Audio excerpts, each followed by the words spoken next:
Jansangram news, बातमीची सत्यता हीच आमची ओळख। नमस्कार वर्धेकर, वर्धेच्या निवडणुकीच्या पार्श्वभूमीवर आज आपण जे आहे वर्धेतील गीताई मंदिर परिसरात आपण आलेलो आहोत आणि इथे शहरातील काही प्रतिष्ठित नागरिकांपैकी काही सुज्ञ महिला आपल्या सोबत आहेत।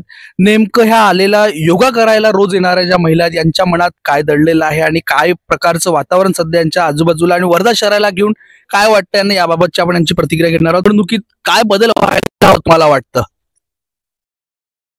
लोकांनी कामं केली पाहिजे, कोणी येऊ, रस्ते पण झाले पाहिजे। रस्ते एवढे खराब झालेले आहे की धूळ उडवत आहे। काय आहे, कोणी येऊ, असं नाही की हीच पार्टी आली पाहिजे तीच पार्टी आली पाहिजे। जी पार्टी आली त्यांनी कामं केली पाहिजे। ज्या प्रकारे तुम्ही म्हणताय की कामं केली पाहिजे, तर आतापर्यंत कामं होत नाही असं तुम्हाला वाटतं का? हो, आमच्याकडले रोड वगैरे आतापर्यंत झाले नव्हते। आता यावर्षी झालाय सिमेंट रोड, पण इतके वर्ष नव्हता झाला, आता झाला यावर्षी झालेला आहे। काय वाटतं, आपण जो काही सध्या कर भरतोय, आता सर्व आपण करदाते आहात, तर जो आपण कर भरतो हा कर प्रॉपर रित्या वापरला जातो आहे का आपल्या सुविधांसाठी? नाही, बिलकुल नाही। नाल्या पूर्ण बुजून जातात, ते साफ करायला नाही येतात, सगळं टॅक्स घेतो, काहीच करत नाही। गेल्या 4 वर्षांमध्ये प्रशासन होतं आणि प्रशासनाच्या माध्यमातून काही लोक तुमच्यापर्यंत यायचेत का? नाही, वोट मागायला यायचे, पण असे काही आले नाही। राहिले की सगळेजण येतात, परिचय देतात आपला, बस तेवढ्या पुरते, मग काही त्यांचा चेहरा दिसत नाही 5 वर्षापर्यंत। म्हणजे निवडणुकी ज्यावेळेस समोर असतात त्यावेळेस लोक तुमच्यापर्यंत येतात, त्यानंतर मात्र जनतेला विसरून जातात, असा तुमचा थेट आरोप आहे। आज बिलकुल विसरून जातात। काय वाटतं, वर्धा शहरामध्ये जो विकास आहे हा विकास केवळ रस्ता, नाले आणि बाकी जे काही तुम्ही म्हटलं भौतिकच विकास हवा आहे की आणखी कुठला इतर पण विकास हवा आहे? कारण इतर पण पाहिजे ना, कुठल्या प्रकारचा विकास आपण सगळ्या प्रकारचा पाहिजे। कचरा टाकणं, नुसताच एका बाबतीत विकास पाहिजे असं नाहीये, सगळ्या दृष्टीने विकास झाला पाहिजे।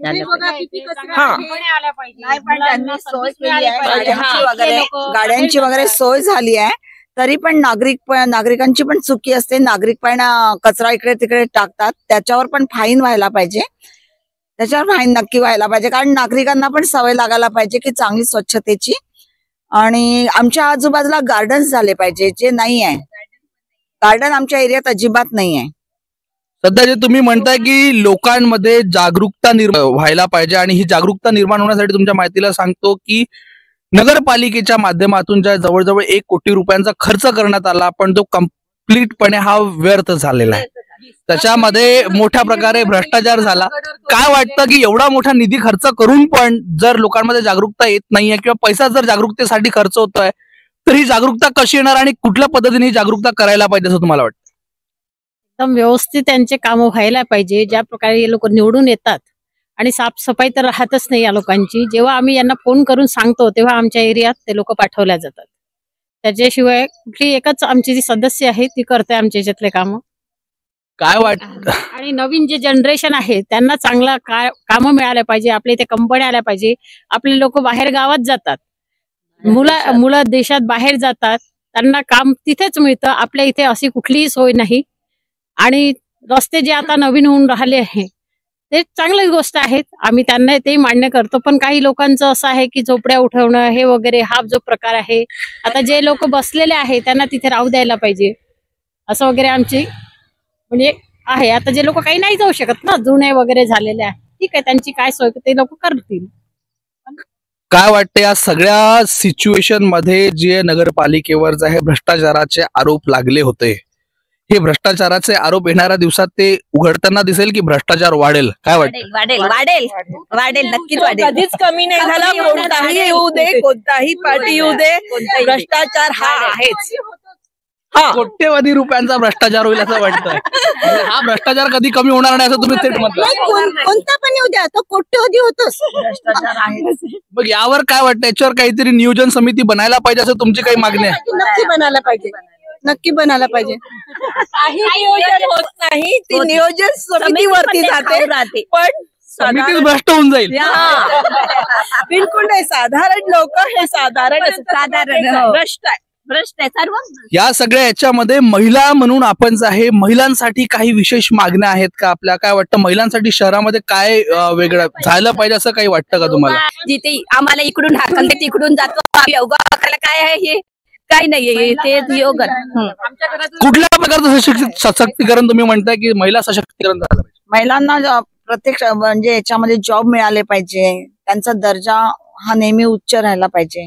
त्या मुलींच्या सिक्युरिटी पेक्षा वर्धेमध्ये आता सध्या परिस्थितीत जे पोलीस प्रशासन आहे दारू उठवण्यासाठी जास्त प्रभावी कार्य करत आहे, तर मुलींच्या सुरक्षेकडे दुर्लक्ष आमचं थेट असं नागरिकांचं मत आहे. यावर तुमचं काय मत आहे? दारूबंदी जो विषय आहे होतच नाही, होणारच नाही ती दारूबंदी. फक्त वर्धा हे दारूबंदी नावानं ओळखल्या जाते, पण दारूचा पुरतं वर्धे उलट जास्त वापरते. उलट जास्त दारू काढते.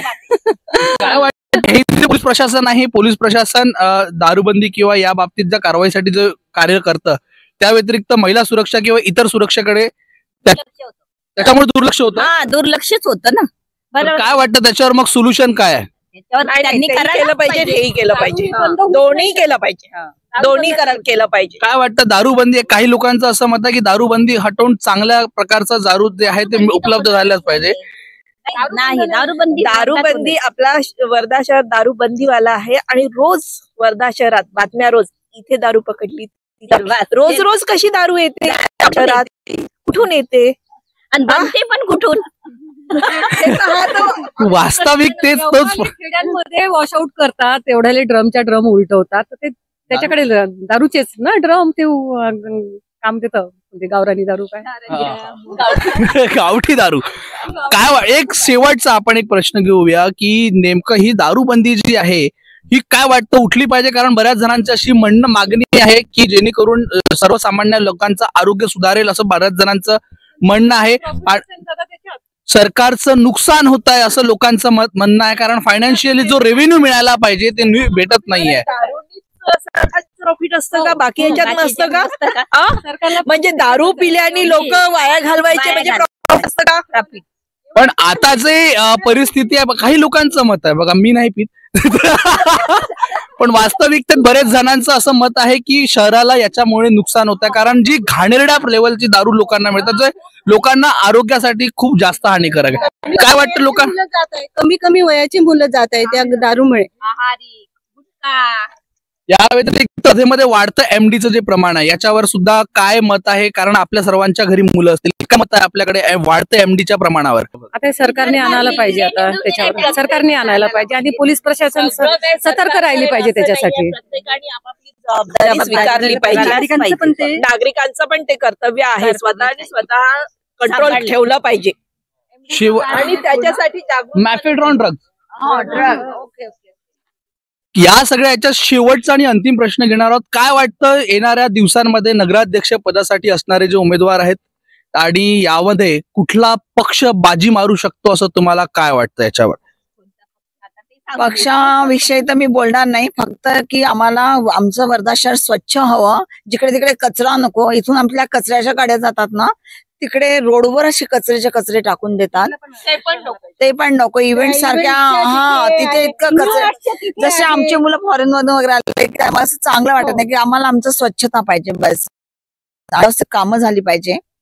दुसरं आमचं प्रतिक्रिया असते, इथे किती कचरा, इथे किती कचरा.